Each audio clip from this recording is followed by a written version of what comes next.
Glória a Deus. Glória a Deus.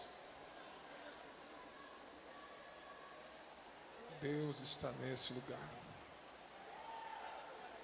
Glória a Deus. Queridos, recebam todos a paz do Senhor.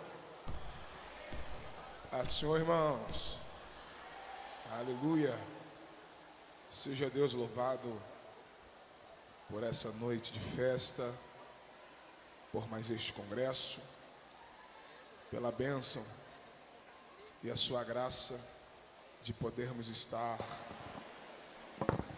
mais um ano celebrando a Deus e apaixonado por essa multidão de jovens adoradores.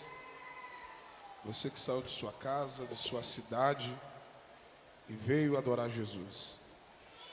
Deus tem uma bênção para a tua vida nesta noite.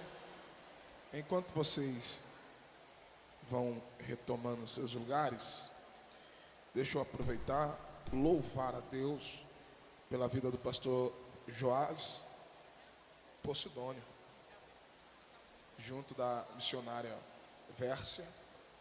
Meu presidente, que honra poder estar com o senhor aqui na representação da querida convenção e toda a amada igreja aqui do sul, não é isso? Do sul do Pará.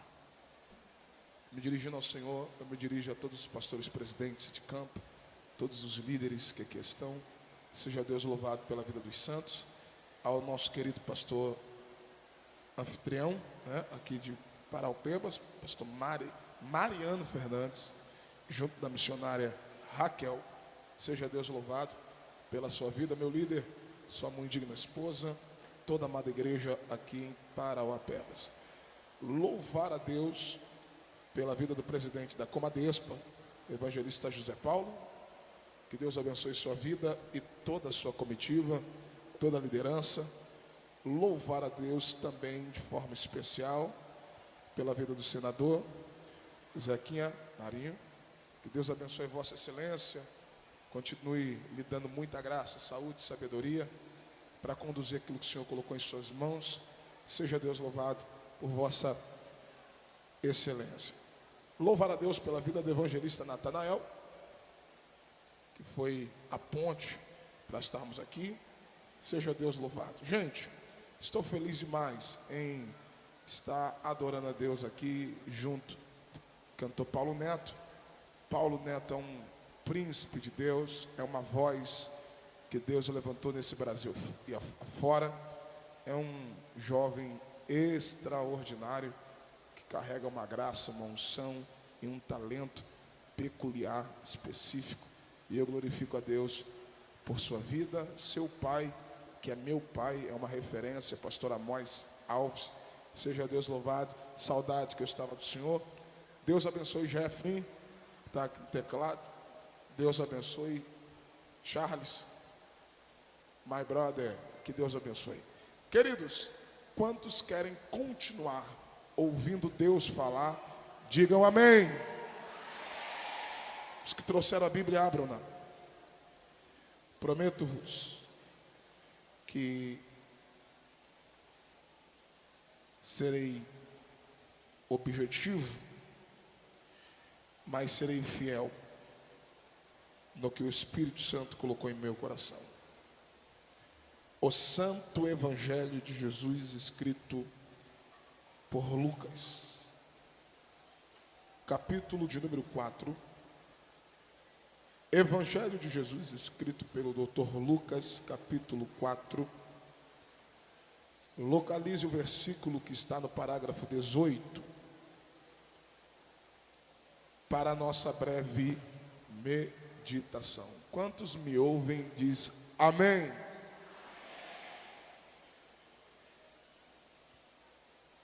Lucas capítulo 4, versículo 18.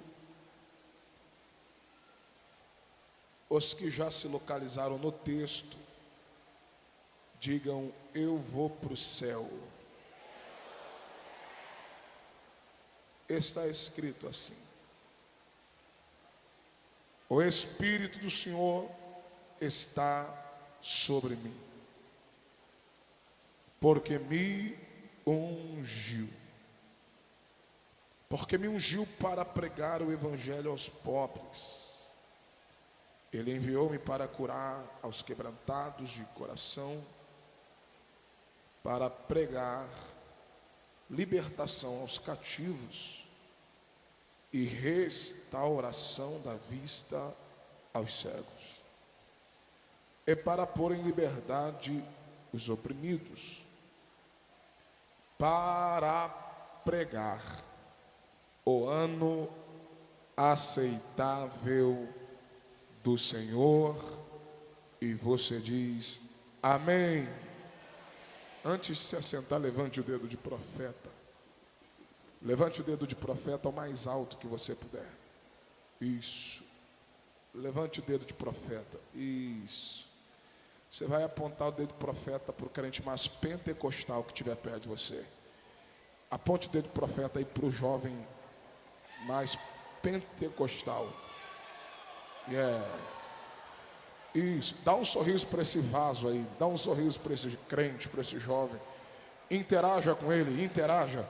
Diga: meu irmão, que bom que você veio. Agora diga para ele, diga assim, ó, aquilo que o olho não viu, o ouvido não ouviu, não subiu ao teu coração, são as coisas que Deus preparou para a tua vida nesta noite. Se tem alguém que acredita que vem coisa boa por aí, enche essa casa de glória a Deus.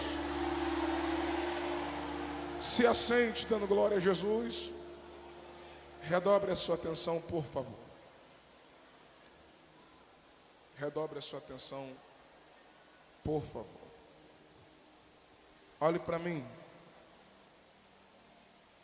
Não permita que nada e nem ninguém tire a tua atenção do altar nesse momento. Não permita que nenhuma movimentação paralela te impeça de você ouvir o que Deus tem a falar contigo nessa noite. Então toda atenção é pouca, tá? Eu sei que nós estamos em um ambiente muito grande, com uma quantidade de pessoas muito grande, isso é normal. Mas não tire a tua atenção do altar. Deus tem uma palavra para o teu coração. Escute-me. Estamos diante de um texto que não pode, de maneira nenhuma, passar desapercebido.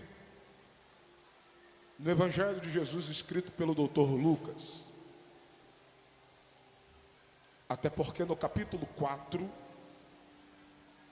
do Evangelho escrito por Lucas, Jesus está dando os primeiros passos do seu ministério, e o texto que ora lemos está cumprindo-se uma das promessas ou uma das profecias que fora proferida pelo profeta Isaías, que no Antigo Testamento foi o profeta que mais profetizou a respeito da vinda do Messias. O texto nos dá algumas informações. A localização geográfica era Nazaré. Jesus está em uma sinagoga e o dia era sábado. E como de costume, estavam todos reunidos na sinagoga e o ministro entrega a Jesus o livro do profeta Isaías. Se fosse aqui hoje, Jesus abriria a Bíblia em Isaías 61. Jesus encontrou o lugar em que estava escrito: o Espírito do Senhor está sobre mim e me ungiu. me ungiu para pregar, me ungiu para libertar, me ungiu para curar, me ungiu para restaurar, me ungiu para salvar. Observe que ninguém recebe unção de Deus para ficar parado. Quem Deus unge para um propósito. Deus unge para uma missão. E alguém lá atrás levantou a mão. Jesus está afirmando que esta profecia estava se cumprindo nele. E o texto diz que todos tentaram o matar, porque é característico de quem não tem unção tentar matar quem tem unção. Não foi diferente com Davi, não foi diferente com José, não foi diferente com Daniel. Quem tem unção, quem não tem unção, vai tentar matar quem tem unção. Então, para que você possa entender comigo nesta noite algumas lições e algumas verdades a respeito da unção, é necessário o entendimento do texto, pois o texto traz para nós aqui algumas riquezas.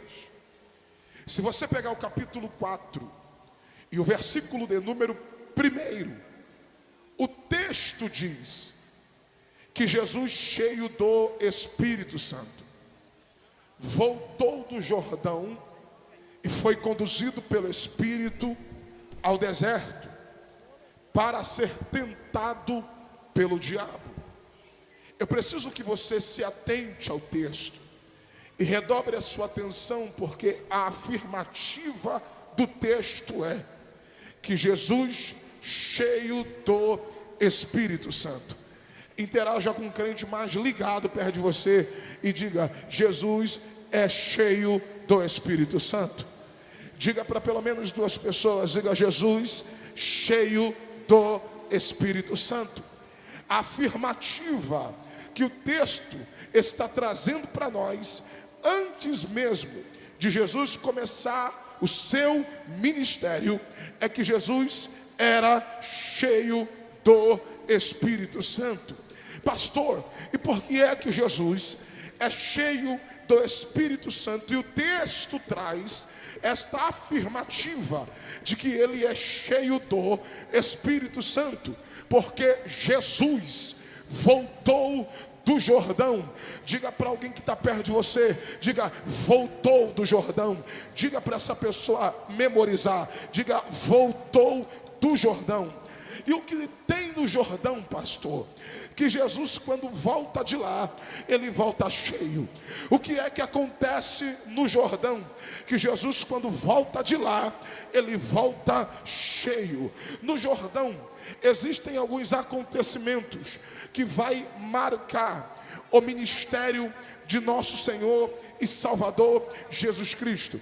A primeira coisa que você precisa entender a respeito do Jordão, na perspectiva de Lucas capítulo 3, quanto na de Mateus capítulo de número 3, é que Jesus se submeteu ao batismo de João. Jesus se submeteu ao batismo de João. E eu não sei quem vai pegar. João, quando aparece no cenário bíblico, ele aparece no deserto, profetizando, pregando arrependimento. Arrependei-vos, porque é chegado o reino dos céus. E eu não sei quem vai pegar. João, antes de passar pelo Jordão, João aparece no deserto. E Jesus, antes de ir para o deserto, ele passa no Jordão. Eu vou repetir: João, antes de batizar no Jordão, ele passa pelo deserto. E Jesus, antes de passar pelo deserto, ele passa pelo Jordão. Porque independente se você começa no deserto ou se você começa no Jordão, quem tem chamada vai ter que passar por esses lugares. toda pessoa, eu vou começar, todas as pessoas que carregam uma chamada ministerial, uma hora ela tem que passar pelo Jordão, e uma hora ela tem que passar pelo deserto, uma hora ela tem que passar pelo Jordão, e uma hora ela tem que passar pelo deserto. João aparece no deserto pregando arrependimento, porque não tem como acessar o reino de Deus se não for por intermédio do arrependimento. Foi cantado aqui sobre o céu, foi falado aqui sobre o céu, e não tem como entrar no céu se primeiro não se arrepender dos seus pecados. E Jesus diz mais em Marcos capítulo 16 versículo 15, Jesus diz: ide por todo o mundo, pregai o evangelho a toda criatura. Quem crê e for batizado será salvo. Observe o texto: quem crê e for batizado será salvo. Pastor, por que Jesus está afirmando que salvação é só para quem crê e quem for batizado? Primeiro, porque só tem como entrar no céu se você crê no Senhor Jesus como Filho unigênito do Pai. Vamos ao texto áureo da Bíblia, João capítulo 3, versículo 16. Porque Deus amou o mundo de tal maneira que deu seu Filho unigênito, para que todo aquele que nele crê não pereça, mas tenha vida eterna. Lá vai, só tem vida eterna, só vai morar no céu quem crê em Cristo Jesus como seu único e suficiente Salvador. Eu vou para a Bíblia. Deus não faz acepção de pessoas para amar. Deus não faz escolha de pessoas para amar. O texto diz que Deus ama a todos. Participe comigo e diga para alguém: Deus ama a todos. Diga: Deus ama a todos. O amor de Deus fora manifestado na cruz do Calvário para toda a humanidade, para toda a carne. Então Deus não faz a escolha de pessoas para amar. O texto diz: Deus amou o mundo. Mundo fala de totalidade. Mundo fala de totalidade.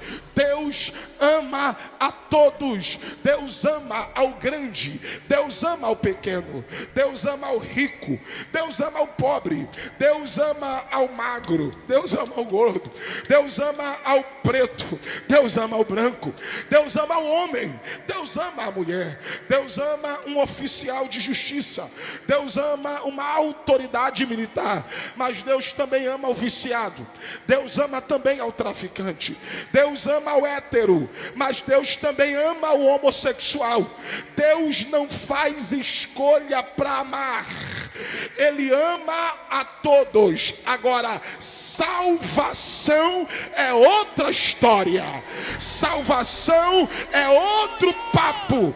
Para amar, Ele ama o homem, para amar, Ele ama ao pecador, mas para salvar, o texto diz, Ele só salva quem crê em Cristo Jesus. E Jesus diz mais: e para quem desce as águas batismais. Porque, lá vai, por que Jesus diz que quem crê e for batizado será salvo? Porque para entrar no céu tem que crer em Jesus e tem que se batizar, porque o batismo é a evidência do arrependimento. Eu vou repetir: o batismo, e quem já desceu as águas batismais sabe o que eu estou dizendo. O batismo é a evidência do arrependimento. Quem decide se arrepender, quem decide ser uma nova criatura em Cristo Jesus, não enterra o seu velho homem nas areias, como enterrou Moisés, o egípcio que ele matou. Na verdade, o egípcio que Moisés está matando é o egípcio que havia dentro dele. Só que o problema do do homem é matar o velho homem e enterrar na areia. Jesus diz não, quem crê e for batizado, porque o lugar de você enterrar a tua velha criatura é nas águas. Miqueias diz que Deus lança os nossos pecados no fundo do mar e de lá ele não volta. Esse lugar vai tremer, esse lugar vai tremer. O céu me trouxe para dizer para alguém que quem crê e for batizado, porque batismo é para quem quer nascer de novo, batismo é para quem quer emergir das águas, uma nova criatura, uma nova pessoa em Cristo Jesus, porque isso é arrependimento. Arrependimento é mudança de mente, é mudança de caráter, é mudança de direção, é mudança de comportamento, é mudança de hábito, é mudança de vontade. Arrependimento vem do grego metanoia. Metanoia é converter, porque quem se arrepende se converte. Quem se arrepende se converte. Alguém levantou a mão ali. Quem se arrepende se converte. Olhe para cá e prepara para dar glória. Lá vem Jesus no capítulo 3 para se submeter ao batismo de João. Olhe para mim e prepare para receber a palavra. Jesus não tem pecado. Jesus não necessitava de se batizar. Lucas escreve ele como homem perfeito. João aponta ele como um cordeiro que tira o pecado do mundo. João está dizendo, eu batizo com água para arrependimento de pecado, mas quem vem após mim, ele é mais poderoso. Ele vos batizará com o Espírito Santo e com fogo. Enquanto João diz, eu batizo para arrependimento, ele aponta para Cristo e diz, ele é o cordeiro que tira o pecado do mundo. Eu batizo para quem quer se arrepender. Ele é quem tira o pecado do homem. Ele é quem tira. Então lá vai. Se Jesus é o cordeiro que tira o pecado do mundo, sem mancha, sem mácula, sem defeito, sem pecado, sem iniquidade, porque ele é homem perfeito. Jesus não tinha necessidade de descer às águas. Jesus não tinha necessidade de se batizar.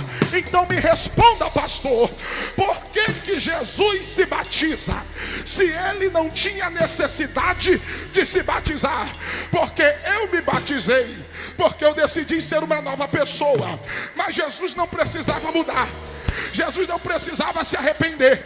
Jesus não tinha necessidade de descer às águas, como eu e você um dia tivemos. E quem não passou, se prepare para passar, porque quem crê e for batizado, a evidência do arrependimento, será salvo. Pastor, então me diga, por que é que Jesus se submete ao batismo de João? Porque aqui não é necessidade de arrependimento, aqui é reconhecimento, aqui é submissão, aqui é honra à autoridade espiritual de João.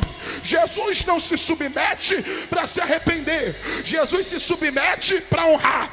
Jesus não se submete para se arrepender. Jesus se submete porque ele entende o princípio de autoridade. Quem é maior, João ou Jesus? Jesus. Mas quando Jesus chegou, João disse, não sou eu que tenho que te batizar. Quem tem que me batizar é o Senhor. Jesus olha e diz, o que tu tem que fazer, faça, para que se cumpra toda a justiça. Nem Jesus quebra princípio, nem Jesus quebrou princípio. Jesus, lá vai, Jesus está dizendo, eu só posso começar meu ministério se você, João, liberar o meu ministério. Quem é maior? Jesus. Mas quem veio primeiro? João. Quem é maior? Jesus. Mas quem veio primeiro? João. Então Jesus entende, quem é a autoridade espiritual é João. E eu só posso começar depois que alguém me liberar. Me libera, João. Me libera, João. Me libera, João. Me libera, João. Pega na mão de alguém. Pega na mão de um vaso. Pega na mão de quem está ligado. Se ele estiver desligado, larga a mão desse jovem. Mas se ele estiver ligado, crente ligado, quando pega na mão de quem está ligado, o fogo pega.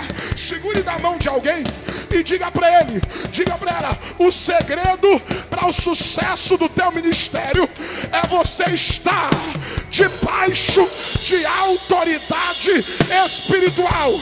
Quer prosperar? Se submeta. Quer crescer? Se submeta. Quer ser bem sucedido? Se submeta. Porque é debaixo da autoridade que Deus colocou sobre você é que você vai prosperar. É debaixo da autoridade que Deus colocou sobre você que você vai prosperar. Olhe para mim. No Brasil nós somos 42 milhões de evangélicos nesse país. Eu disse 42 milhões. Desses 42 milhões de evangélicos no Brasil, existe um número que cresceu. E esse número tem chamado a nossa atenção. Desses 42 milhões de evangélicos, 4 milhões é considerado evangélicos não praticantes. Pastor, o que é um evangélico não praticante? É aquele grupo que a gente conhece como os desigrejados. Lá vai. Quem são eles, pastor? Esse grupo é aquele grupo que diz: eu não tenho igreja, eu não tenho pastor, eu não devo satisfação a homem, meu pastor é Jesus. Esse grupo cresceu principalmente no período pandêmico, principalmente no período da pandemia, onde muitos se acostumaram a cultuar em casa e decidiram não mais servir ao reino de Deus e à casa do Senhor. Então, desses 42 milhões de evangélicos, 4 milhões estão nesse grupo de desigrejados. É gente que não quer ter autoridade, é gente que não quer se submeter a uma liderança constituída, é gente que não quer ter compromisso com a casa de Deus. E essa gente diz que o pastor deles é Jesus. Aí eu tenho que ir para a Bíblia, porque se o pastor deles é Jesus, o que é que Jesus nos ensinou a respeito deste princípio de autoridade? Jesus, antes de começar o seu ministério, Jesus foi lá no Jordão. Não tem pecado, não tem iniquidade, não precisa se batizar, é filho de Deus, é cordeiro que tira pecado do mundo. Mas quando ele chega no Jordão, João se recusa, mas Jesus diz: me batiza. Por quê? Porque eu só posso começar se você liberar o meu ministério. Quando Jesus desce as águas e é emergido das águas, 3 coisas aconteceram. Primeiro, o céu se abriu, porque não existe céu fechado sobre a cabeça de quem está debaixo de autoridade. Eu vou repetir para quem tem glória. Olha para esse vaso perto de você e diga para alguém, diga assim, ó: não existe céu fechado sobre a cabeça de quem está debaixo de autoridade. Porque para quem obedece, para quem se submete, para quem reconhece, para quem honra, não existe céu fechado. Segundo, quando Jesus é emergido das águas, o Espírito Santo em forma de uma pomba, e você não vai ver isso nem antes e nem depois. A única vez que você encontra o Espírito se manifestando em forma física é no Jordão, diante de Jesus, para que todos que estavam no Jordão, ao ver ver, pudessem entender que Jesus é cheio do Espírito Santo, cheio do Espírito Santo, cheio do Espírito Santo. Alguém levantou a mão ali, porque para quem está debaixo de autoridade espiritual, o acesso é liberado. Para quem está debaixo de autoridade espiritual, tem relacionamento, tem intimidade, tem comunhão com o Espírito Santo. Terceiro, a voz de Deus se faz ouvida. No Jordão, Deus bradou e disse: este é meu filho amado, em quem eu tenho muito prazer. Quem está dando testemunho de Jesus é Deus. Quem está falando do filho é o próprio Pai. Eu ouvi um pastor muito antigo e ele disse para mim: Renan, falem bem, falem mal, o que importa é que falem de mim. Só que eu aprendi uma coisa: melhor do que alguém falar de você, seja falando bem ou seja falando mal, é o próprio Deus dar testemunho ao teu respeito. Alguém levantou a mão ali, eu vou repetir. Eu vim dizer para alguém nesta noite de festa que depois desse Comadespa, quem vai dar testemunho de você é Deus. Eu vou liberar para quem tem glória. Quem vai te apresentar é Deus. Quem vai falar do teu nome é Deus. Quem vai indicar você é Deus. Quem vai colocar a mão na tua cabeça e vai dizer para todo mundo ouvir: esse aí é meu, é Deus. Renan, por quê? Porque quando Deus apresenta, ninguém esconde. Quando Deus levanta, ninguém apaga. Quando Deus acende, ninguém abafa. O céu prega na minha boca para dizer para esta mocidade: se prepara. Quando você for fazer aquele concurso, quando você chegar, alguém vai dizer: pode entrar, porque Deus já falou de você para mim. Quando você chegar naquele escritório, alguém pegou lá da galera da arquibancada. Quando você entrar no escritório para assinar contrato, alguém vai dizer: pode entrar, porque nessa madrugada eu sonhei com você e Deus falou: pode fechar negócio, porque esse aí é meu. Eu estou dizendo para alguém: quando você chegar naquela entrevista de emprego, antes de você falar, alguém vai dizer: está contratado, porque quem vai te apresentar é Deus, é Deus, é Deus, é Deus, é Deus, é Deus, é Deus, é Deus. Se tem alguém que acredita, levanta as duas mãos lá no terceiro andar e faz o barulho que o diabo não gosta.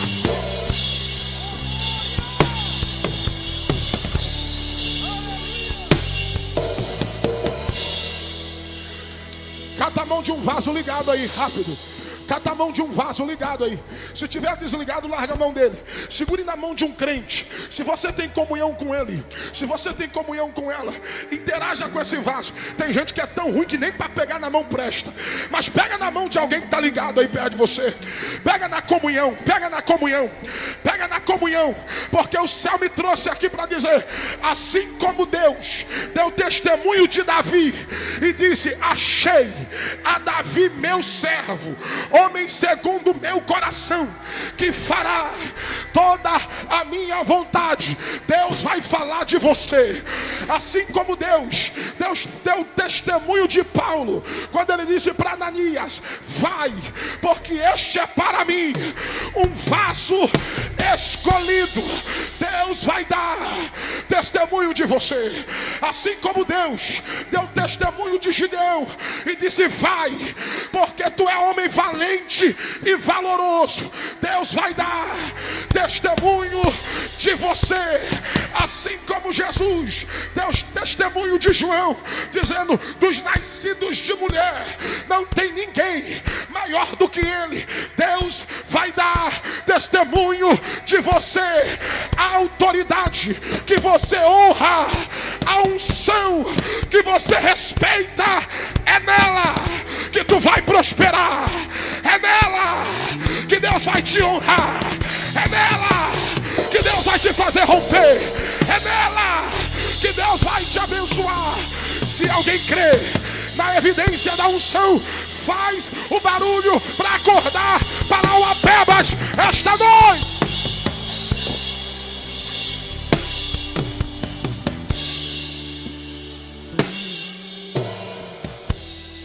Olhe para mim. Jesus entra cheio do Espírito Santo. Interaja com alguém e diga: cheio do Espírito Santo.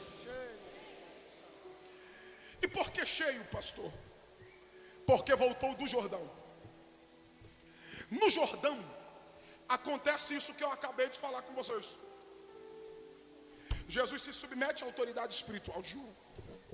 Jesus é submetido ao batismo.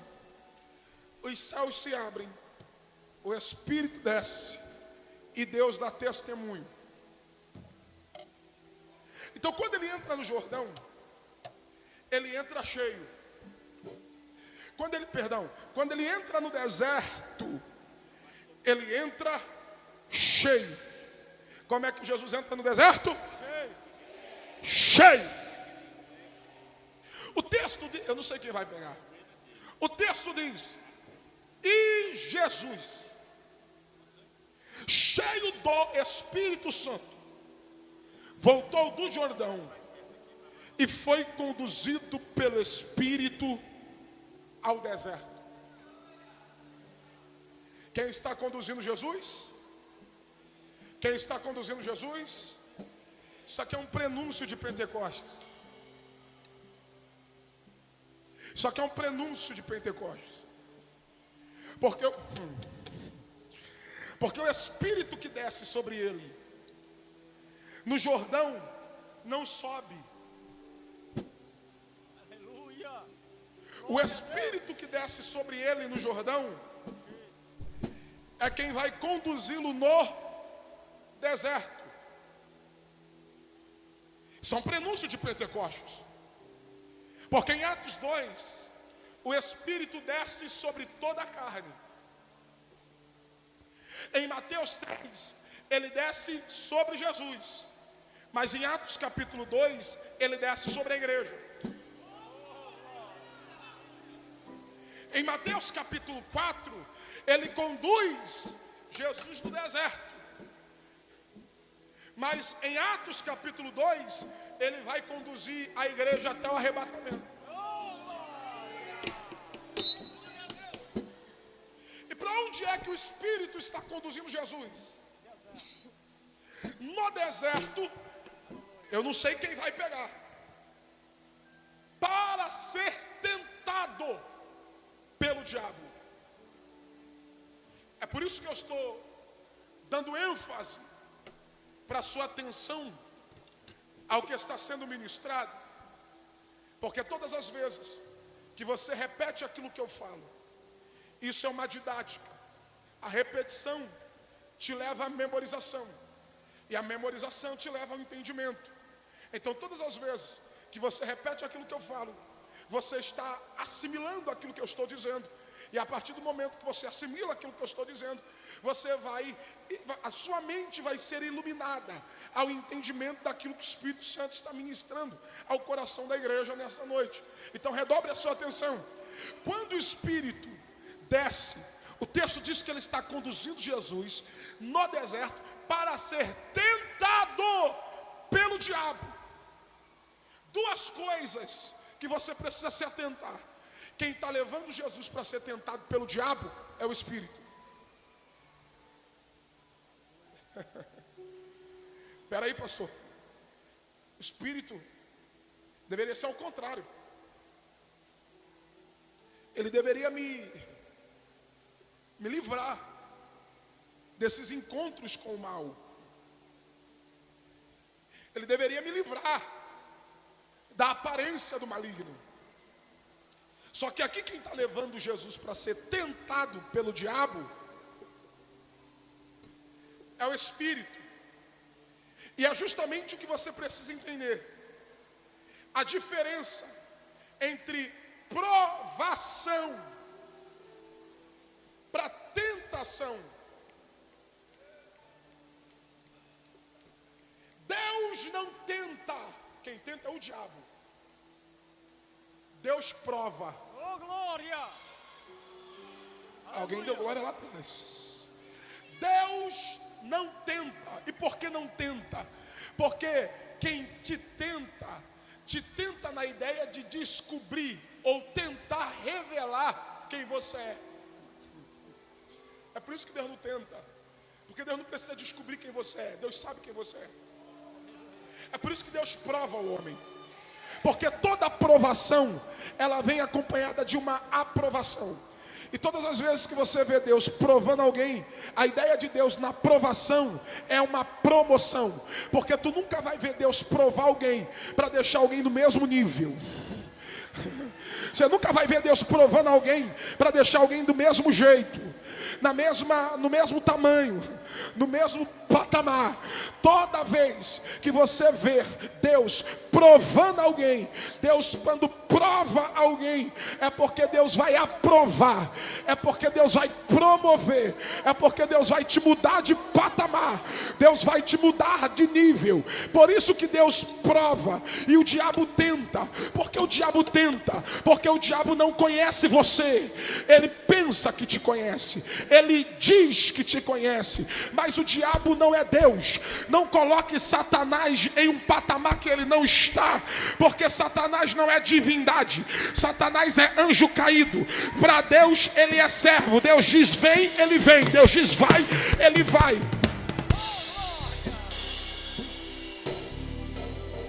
Jesus no Sermão da Montanha, coloca o dinheiro no patamar de Senhor, mas não coloca o diabo. Por que para Jesus o dinheiro é um Deus, mas Satanás não? Porque o único que compete o lugar de Deus no coração do homem é o dinheiro. É por isso que Jesus ensinou: ou tu ama um e aborrece o outro. Porque não tem como servir a dois. Ou você ama a Deus, ou você ama o dinheiro. E quem disse que Deus te deu dinheiro para te governar? Dinheiro é para te servir. Porque pecado não é você ter dinheiro. Pecado é você amar o dinheiro, a ponto de colocar o dinheiro no patamar de Senhor na tua vida. Então pega a palavra. Satanás não é Senhor. Satanás é servo. Glória, glória. Pastor, então calma aí, deixa eu entender. O senhor está me dizendo que o Espírito está conduzindo Jesus no deserto para ser tentado pelo diabo? Porque o mesmo Espírito que conduz Jesus para o deserto é o mesmo Espírito que abre a cerca para Satanás entrar na vida de Jó.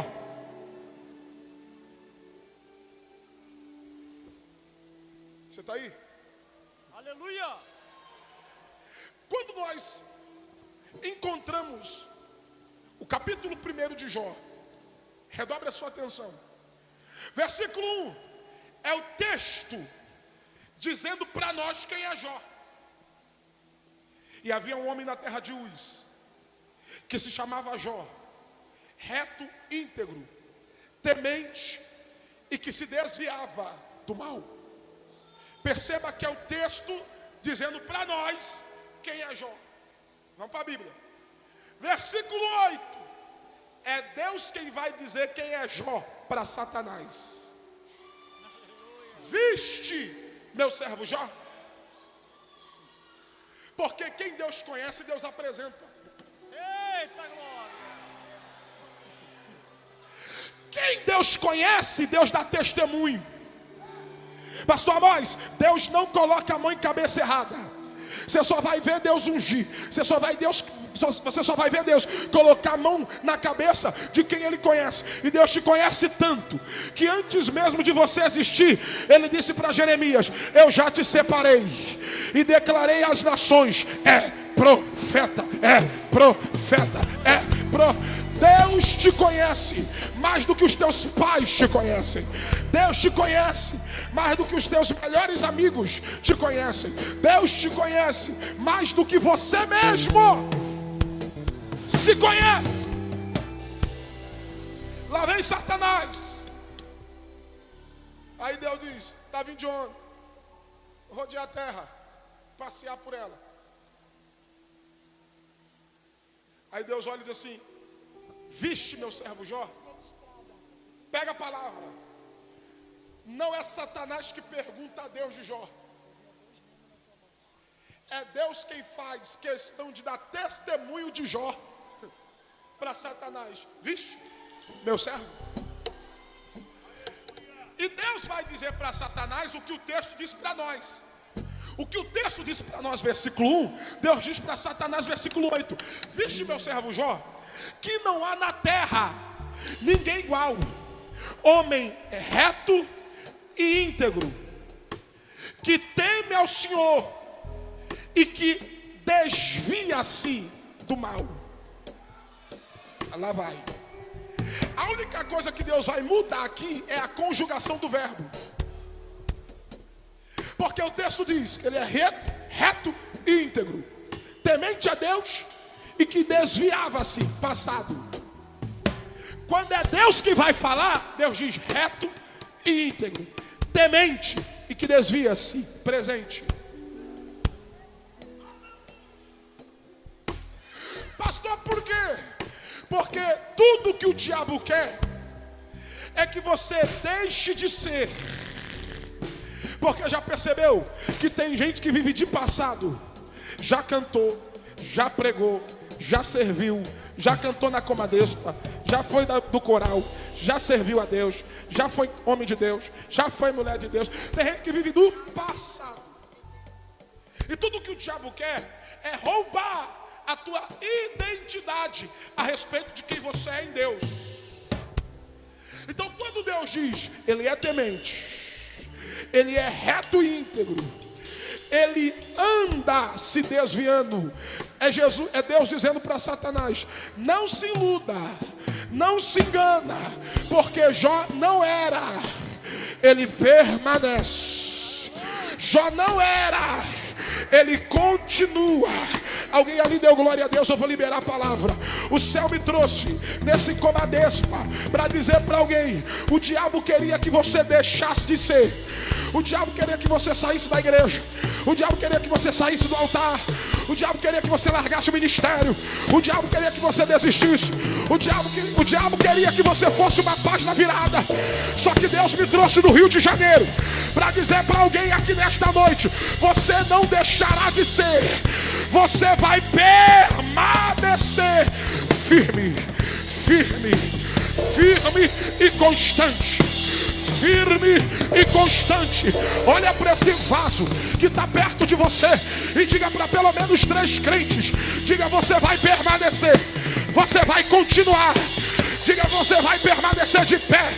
O pecado não vai te parar, o diabo não vai te parar, a opinião do inferno não vai mudar e alterar a identidade de filho de Deus que está sobre você.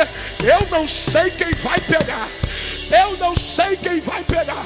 Quando o diabo se apresenta, o diabo olha para Jesus e diz: se tu és o filho de Deus, transforma a pedra em pão. Só que, gente, no Jordão, Jesus ouviu da boca do Pai: tu és meu filho, artigo definido, meu filho, em quem eu tenho muito prazer.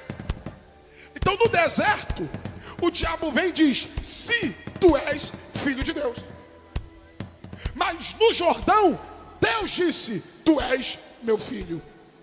Mas no deserto, o diabo disse: se tu és filho de Deus. Mas no Jordão, Deus disse: tu és. No deserto, o diabo disse: se tu és. Mas no Jordão, Deus disse: tu és. Mas no deserto, o diabo disse: se tu és. Já tem gente pegando. No Jordão, Deus disse: tu és. No deserto, o diabo disse: se tu és.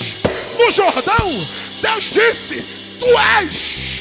Mas no deserto, o diabo disse: sim, tu és.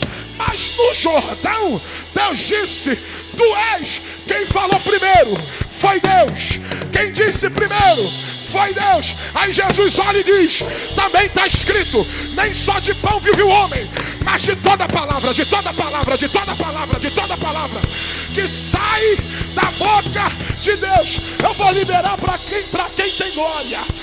Quem já ouviu de Deus, quem sabe o que Deus falou ao teu respeito, não perde tempo tentando provar para alguém, para as pessoas ou para o inferno quem você é, uma vez que Deus já disse quem você é. Eu vou liberar essa galera que vive tentando provar para as pessoas que é alguma coisa, é porque de fato nunca foram, porque quem é não precisa provar que é, uma vez que eu sei o que Deus já falou a respeito de mim.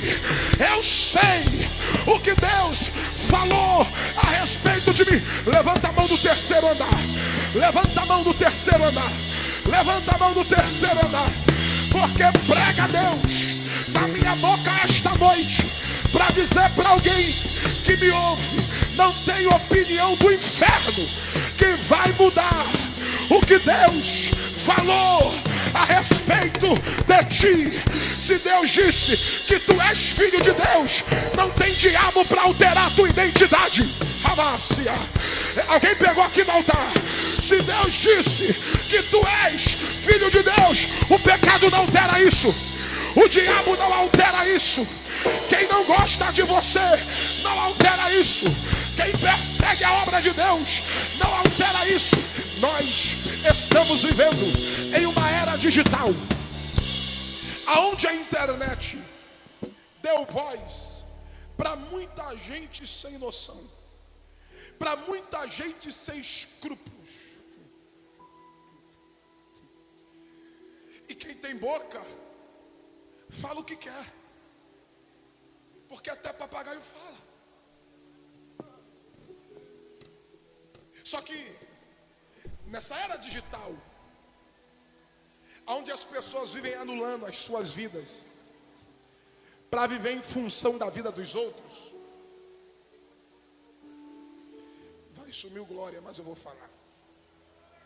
Nessa era digital, onde a grama do vizinho sempre vai ser mais verde do que a tua, porque tu olha para a vida de algumas pessoas na rede social, você diz: nossa, que vida perfeita. Você até desconfia se você está na vida certa. E detalhe, a internet está tomada de haters. E pior, os piores haters, e haters significa ódio ou odiadores. Os maiores haters estão no meio do povo evangélico. É gente que vê um movimento como esse aqui e quer falar dos mistérios de Deus, quer falar das línguas estranhas, quer brincar com os mistérios, com as manifestações de Deus. Fala que um evento desse aqui é show. Vê uma multidão como essa celebrando a Deus junto de um cantor e diz que é estrelismo. Pensa que uma mensagem debaixo de uma dinâmica pentecostal é emocionalismo. E se você parar para ficar olhando, pensando ou tentando provar para alguém quem você é, você vai se cansar, você vai perder seu tempo, porque você bloqueia um, vem 1000. Pastor, o que é que eu tenho que fazer? Se eu sei quem Deus falou que eu sou, e se eu sei quem é que está comigo, eu vou pregar só aqui para o altar. Se eu sei quem Deus falou que eu sou, porque no Jordão Deus disse: tu és. E se eu sei quem está comigo, porque no deserto quem está conduzindo é o Espírito. Por quê? Porque o Espírito não leva e deixa. O Espírito não coloca e sai. Porque conduzir não é deixar. Conduzir é andar junto, é caminhar junto, é guiar, é levar.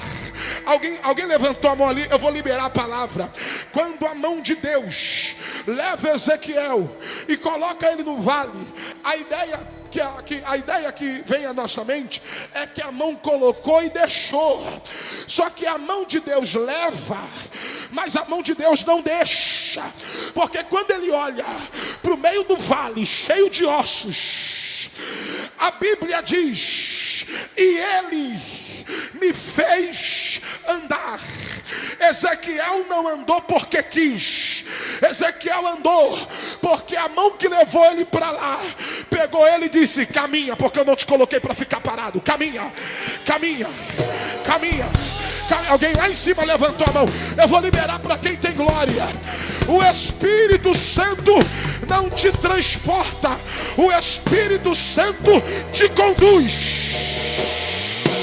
Te conduz. E quando eu sei quem está comigo, pode vir quem quiser. Pode vir diabo, pode vir demônio, pode vir gigante, pode vir filisteu, pode vir muralha, pode vir Senaqueribe, pode vir Nabucodonosor, pode vir quem quiser. Se eu sei quem está comigo, maior é quem está comigo do que quem está com ele.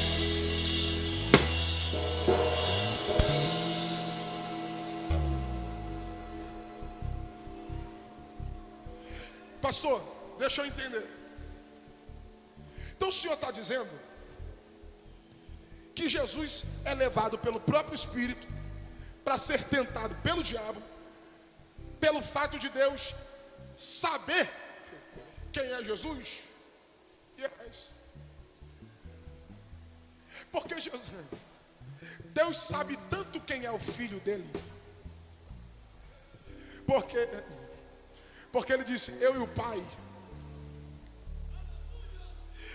o Pai somos um. Então Deus sabe tanto quem é ele, que Deus diz: pode ir. Porque a ideia aqui não é Deus saber quem é Jesus, e muito menos o diabo provar para Deus quem Jesus é. A ideia aqui é Deus mostrar para Satanás que nunca errou quando escolheu alguém. Alguém ali levantou a mão, vou repetir isso. Por que Deus permite a provação de Jó? Porque não é Satanás quem vai mostrar para Deus quem é Jó. É Deus quem vai mostrar para Satanás que nunca errou quando escolheu alguém. Por quê? Porque o diabo não enxerga como Deus enxerga. Enquanto Satanás olhou para Jó e pensou: Jó é pelaquilo que ele tem. Só que Deus está olhando para Jó e está dizendo: ele tem porque ele é. Para o diabo ele só é por causa daquilo que ele tem. Para Deus ele só tem por causa que primeiro ele é. Então Deus permite Satanás entrar. Satanás toca nos bens, Satanás mata os filhos, Satanás toca na sua saúde, Satanás destrói tudo aquilo que ele tem. A única coisa que Deus diz: só não toca é na vida dele, porque a vida é dom de Deus, e só Deus dá e só Deus tira. Alguém levantou a mão, eu vou profetizar. Hoje a morte está recuando da tua casa. Hoje a morte está recuando da tua família. Hoje a morte está recuando do meio da... Tu veio para o congresso, tu veio da caravana, e o livramento está chegando no teu endereço. Porque Satanás não vai matar, Satanás não vai roubar, Satanás não vai destruir quem Deus ungiu, quem Deus levantou. Porque enquanto ele vem para matar, roubar e destruir, Jesus diz: eu vim para dar vida, eu vim para dar vida, eu vim para dar vida, e vida com abundância. Então Satanás que vai mostrar para Deus quem é Jó. É Deus quem vai mostrar para Satanás que ele nunca errou quando ele escolheu você. Deus sabe tanto quem é Jesus, porque eles são como um só, que ele diz: pode ir. Por quê? Porque nesse deserto não haverá derrota, nesse deserto haverá vitória. Alguém levantou a mão lá atrás. Deus não te coloca no deserto para perder, Deus te coloca no deserto para te fortalecer. Ainda por quê? Porque João é moço, João é menino, mas cresce no deserto, se fortalece no deserto, se enche do Espírito no deserto, até o dia de Deus apresentar a Israel. Lucas capítulo 1, versículo de número 80. Então prepara para dar glória. Sabe por que Deus te ungiu? Sabe por que Deus te separou? Porque unção na Bíblia, ela tem duas vertentes. Primeiro, separação. Olha para esse vaso que está perto de você e diga: quem Deus unge, Deus separa. Diga: quem Deus unge, Deus separa. É por isso que tu não vai dar certo em lugar nenhum, a não ser no lugar em que Deus te separou.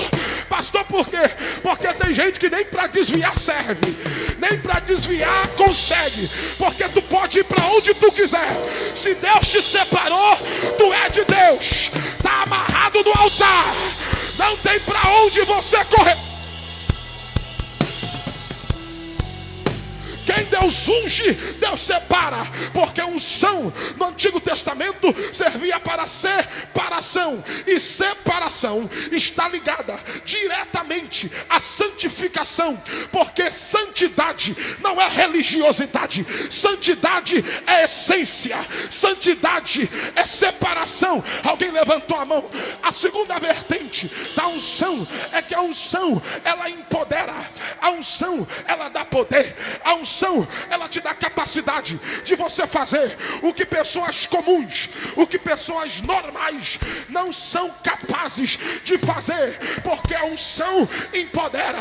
É por isso que os grandes homens que Deus levantou no Antigo Testamento, eles eram ungidos para causas específicas, para um tempo específico, porque no Antigo Testamento a unção não fora derramada sobre todos. No Antigo Testamento só reis, juízes, profetas, sacerdotes que eram ungidos, que eram separados. É por isso que você vê Gideão, porque Gideão, ele é herói, porque é ungido. Sansão, ele é forte, porque ele é ungido. Davi nunca perdeu uma guerra, porque é ungido. Elias fazia fogo cair do céu, porque era ungido.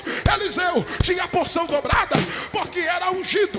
Salomão tinha sabedoria do alto, porque era ungido. Porque quem Deus unge, Deus dá poder. Quem Deus unge, Deus capacita. Eu vou para a Bíblia.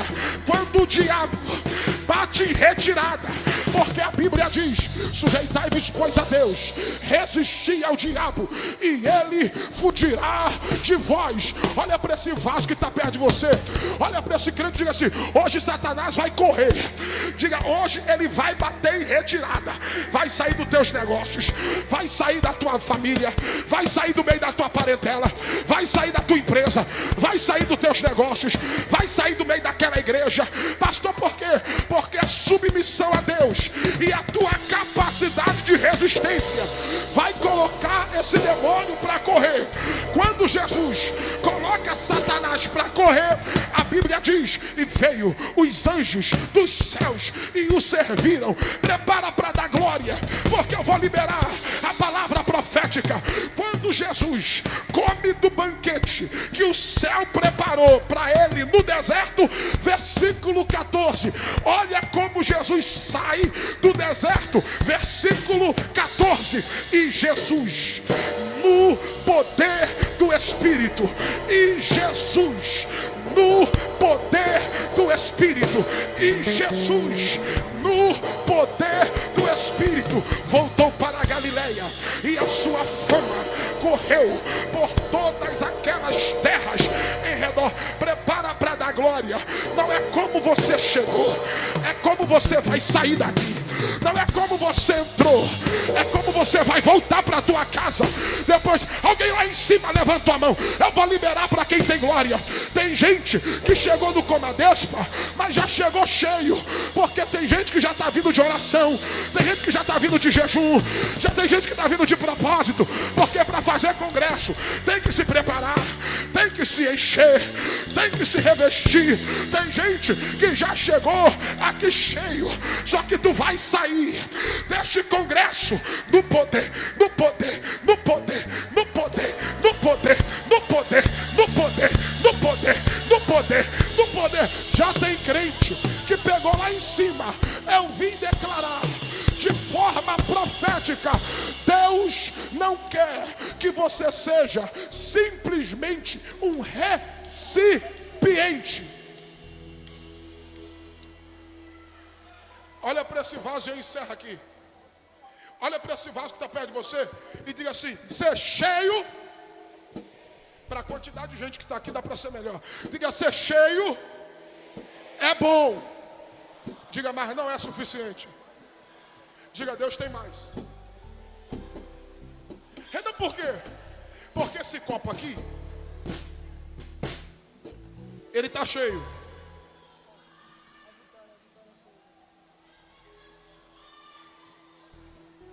Esse copo aqui, ele está cheio.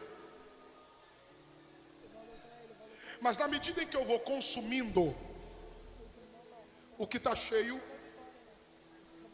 vai ficando vazio.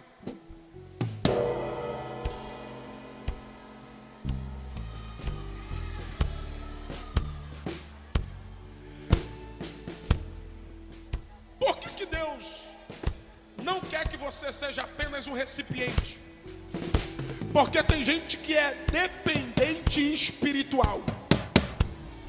Enche aqui, esvazia em casa. Enche aqui, esvazia na escola. Enche aqui, esvazia na faculdade. Enche aqui, é tanto problema na rua que se esvazia. Aí ele vive da espiritualidade dos outros. Só que a ideia de Pentecostes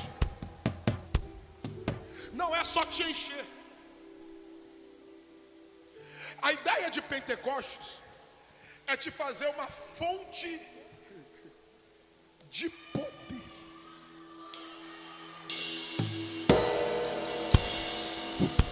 Jesus olhou para a samaritana e disse: se tu beber da água que eu te der, em ti ela vai se tornar uma... Você está aí? Em ti ela se tornará uma fonte que jorrará para a vida eterna. Porque água na Bíblia também tipifica o Espírito.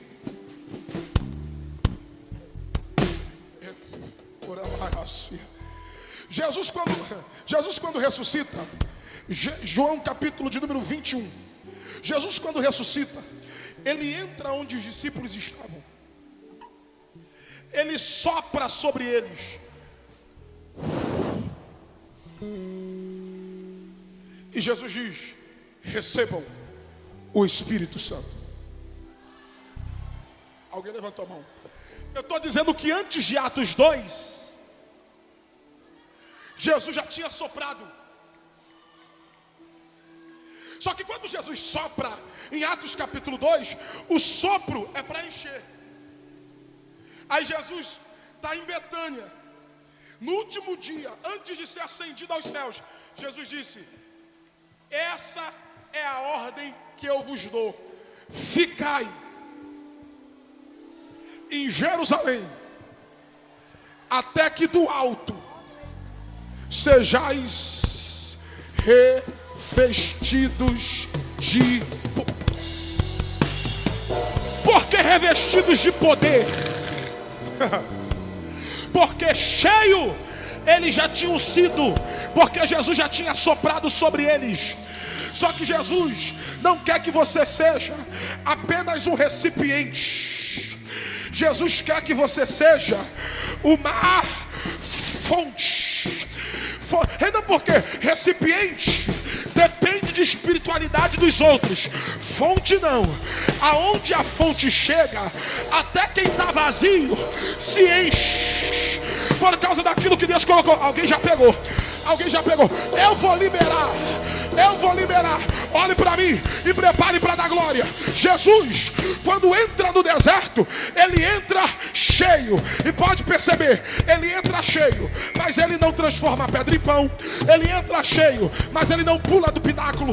Ele entra cheio e não faz sinal, prodígios e maravilhas nenhum. Porque para vencer o diabo, ele usou apenas a autoridade na palavra. Porque, Renan, tem gente que é cheio, mas não cura ninguém. Tem gente que é cheio, mas não expulsa um demônio. Tem gente que é cheio, mas só vive de arrepio. E Paulo Neto cantou, fiquei arrepiado. E o pregador prega, eu fico arrepiado. E Deus não quer apenas que você viva de arrepio, porque arrepio é percepção da presença. Deus quer que você seja fonte. E eu provo, quando Jesus vence o diabo, sendo fiel a Deus e fiel à palavra, a chave vira.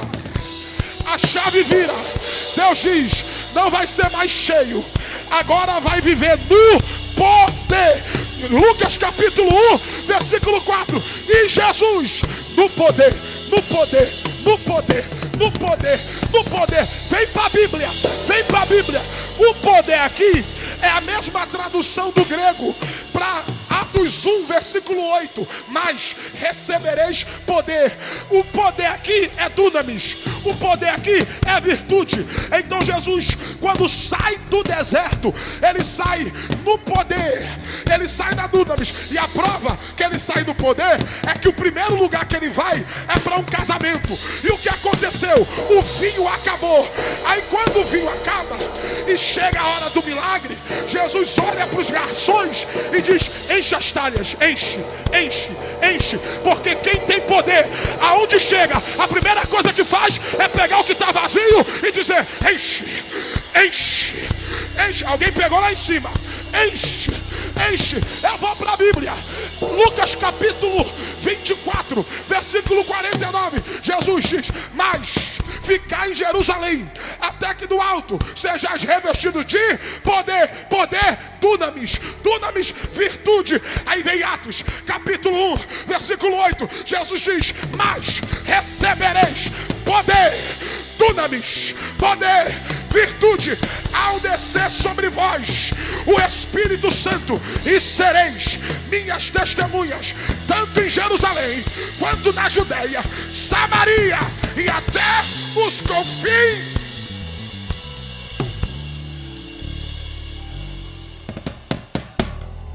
Por que eu citei aqui três referências de dunamis?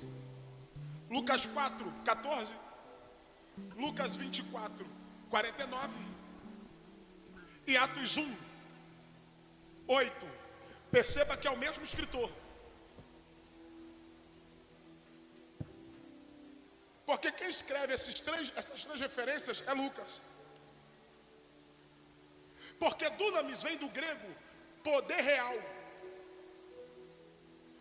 poder em ação,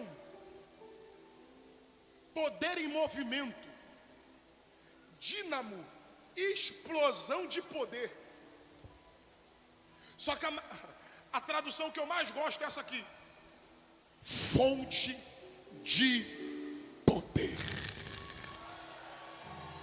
Pega na mão de alguém aí agora, toda a igreja. Pega aí.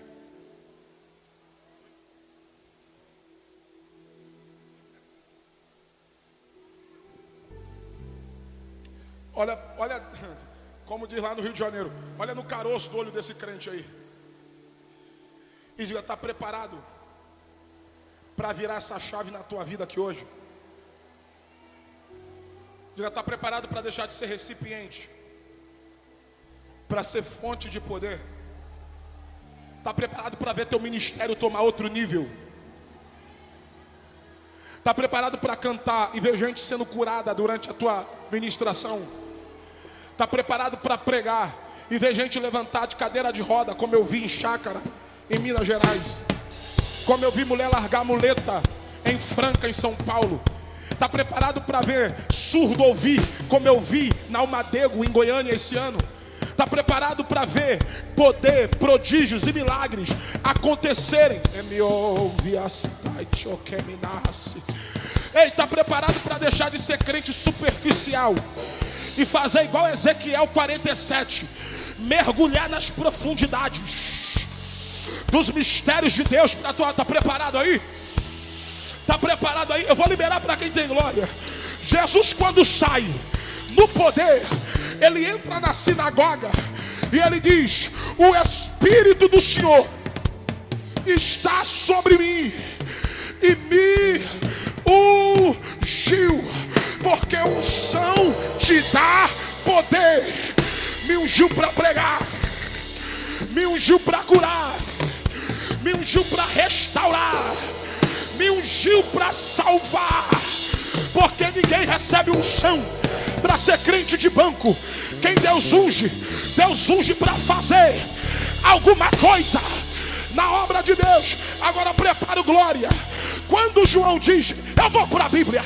Quando João diz, eu batizo com água, mas quem vem após mim batiza com fogo. João está dizendo, esse aí, que é o Cordeiro de Deus, que tira o pecado do mundo, ele não vai só tirar o pecado de vocês, ele vai batizar com o Espírito Santo e com fogo. É para quem gosta de Bíblia. No Calvário, Jesus morre como ungido de Deus, mas ao terceiro dia, quando ele ressuscita como a própria unção de Deus na terra. Alguém levantou a mão lá em cima. Quando ele ressuscita como a própria unção. Ele morre como ungido, mas ele ressuscita como a própria unção. Eu provo. Jesus disse em Marcos 16: ide por todo o mundo, pregai o evangelho a toda criatura. Quem crê e for batizado será salvo. Quem não crê já está condenado. E eu continuo. E estes sinais seguirão aos que crê em meu nome. Expulsarão demônio, porque quem expulsa é o nome de Jesus. Em meu nome curarão os enfermos, porque quem cura enfermidade é o nome de Jesus. Em meu nome falarão em novas línguas, porque o nome que batiza é o nome de Jesus. Alabar, adacé, adaracandereba, raia. Aí veio o profeta Isaías dizendo: todo jugo será despedaçado pelo poder da unção. Levanta a mão para receber. Jesus é a unção que despedaça o jugo do pecado, o jugo da morte, o jugo da enfermidade, o jugo da incredulidade, o jugo. Só quem quer receber poder agora, pula dessa cadeira, fica de pé nessa arquibancada. Só quem quer receber poder, só quem quer receber poder, fica de pé.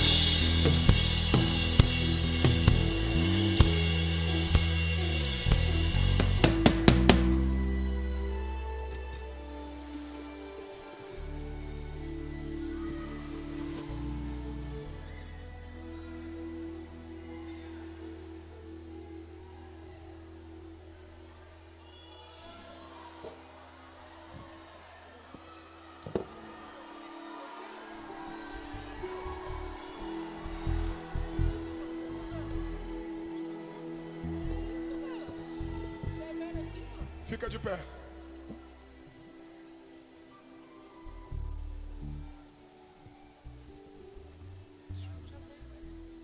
Olha quem Pedro era antes do Pentecostes e quem Pedro se torna depois do Pentecostes. Pedro antes do Pentecostes Ele era cheio. Mas ele não fazia absolutamente nada. Mas quando ele recebe poder,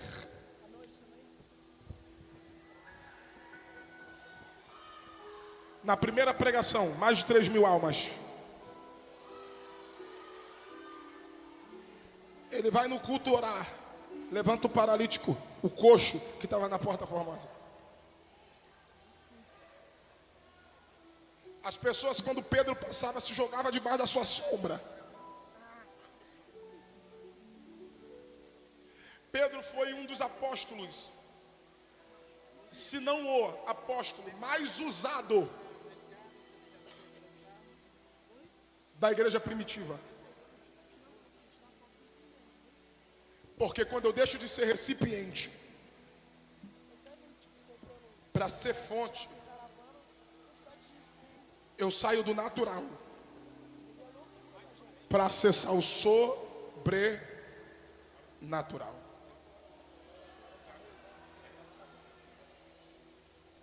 Eu vou perguntar só uma vez. Só quem quer receber poder, sai do teu lugar e vem aqui na frente.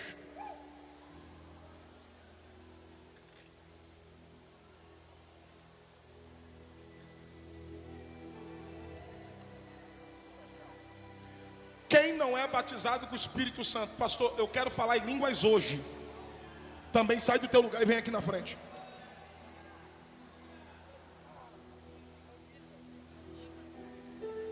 Paulo Neto, let's go.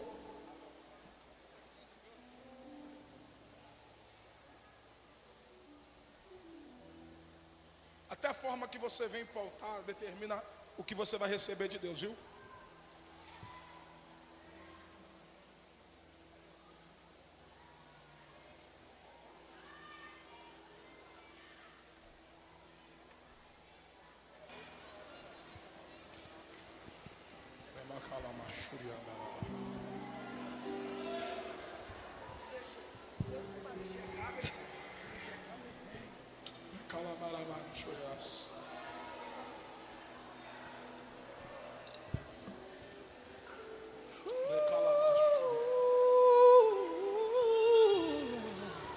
Olhe para mim. Vim para um congresso como esse para voltar do mesmo jeito que você voltou, do jeito que você chegou. Me perdoe, mas é perca de tempo. Porque essa convenção não prepara um congresso anual para você fazer uma excursão, para você fazer um passeio por Pará. Essa convenção faz todo ano um congresso para que o maior exército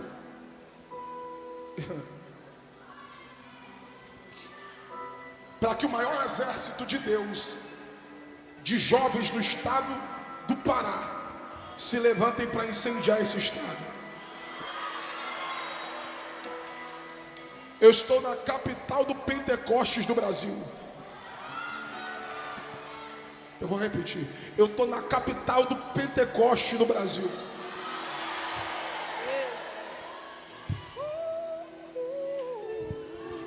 E eu não aceito sair de um congresso como esse sem ver Jesus batizar com o Espírito Santo, renovar. Eu não.